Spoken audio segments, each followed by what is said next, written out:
छत्तीसगढ़ के उभरते कलाकार रजाकांत सिंगर, जो कि ग्राम टेका जैसे छोटे से गांव से हैं। ये गांव जिला महासमुंद छत्तीसगढ़ में आता है,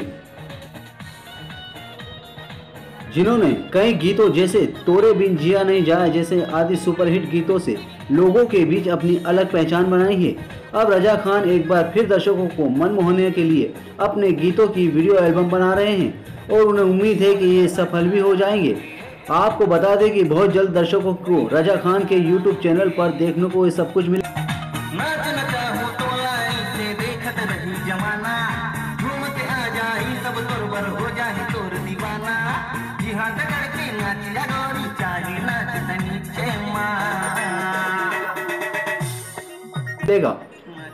इस एल्बम की शूटिंग अभी ग्राम टेका सहित आसपास के क्षेत्रों में चल रही है। बहुत जल्द इंटरनेट के माध्यम से ये एल्बम हमें देखने को मिलेगी। आपको बता दें कि इस एल्बम में रजा सिंगर के साथ अंजलि ठाकुर, ललित गोस्वामी, ललित जायसवाल, घनश्याम साहू, सहदेव साहू, अक्षय बरिहा व फुटेज डांस ग्रुप है। वहीं कैमरामैन रिकी भारती और डिग्री पटेल भी शामिल है। द न्यूज़ टुडे के लिए छत्तीसगढ़ से ब्यूरो रिपोर्ट।